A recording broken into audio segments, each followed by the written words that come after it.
Bonjour les Vendéennes, bonjour les Vendéens.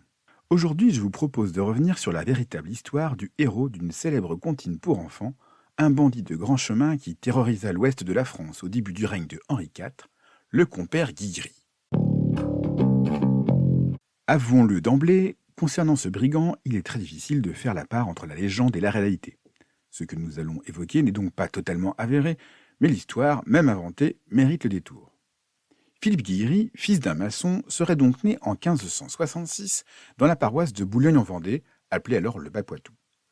D'abord laquais de ferme à Saint-Christophe-de-Ligneron, il profite des guerres de religion entre catholiques et protestants pour quitter sa condition de paysan. Il s'engage comme mercenaire dans les troupes de la Ligue, les ultra-catholiques, commandées dans la région par le duc de Mercœur.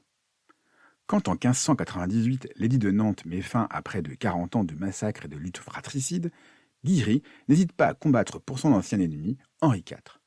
Il participe ainsi à la campagne du roi de France contre le duc de Savoie. La guerre franco-savoyarde dure 2 ans et notre compère est démobilisé vers 1601. Sans emploi, Guillery, accompagné de ses 2 frères, se met à son compte. Il commence alors à rançonner les voyageurs sur les routes de l'Ouest. Sa mauvaise réputation et sa troupe grandissent. Il est rapidement à la tête d'une 40aine d'hommes et on signale ses larcins de Rouen à Bordeaux avec une base arrière dans le Bas-Poitou. Rien ne l'arrête.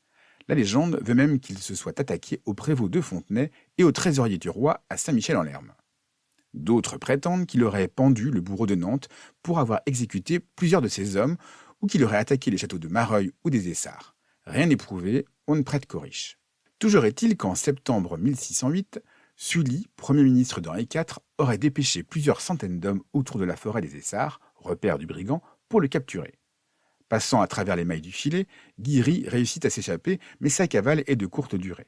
Reconnu près de Royan, il est arrêté et conduit à Saintes, où il est exécuté en place publique le 4 décembre 1608. Comme tous les bandits de grand chemin, il subit le terrible supplice de la roue, dont voici le cahier des charges officiel. Les 2 bras leur seront brisés et rompus en 2 endroits, tant haut que bas, avec les reins, jambes et cuisses, et mis sur une rouée, hante plantée et élevée, le visage contre le ciel, où ils demeureront vivants pour y faire pénitence tant et si longuement qu'il plaira à notre Seigneur de les y laisser, et morts jusqu'à ce qu'ils soient ordonnés par justice, afin de donner crainte, terreur et exemple à tous les autres.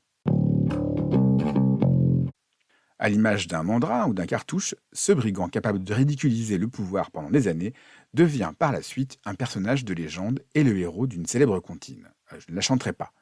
Il était un petit homme appelé Guillery Carabi. Il s'en fut à la chasse aux perdrix Carabi. Toto Carabo Titi Carabi, compère Guillery, te laisseras-tu mourir. C'est tout pour aujourd'hui. Je vais prendre des cours de chant. C'était Sébastien de la page Facebook Le Saviez-vous Vendée.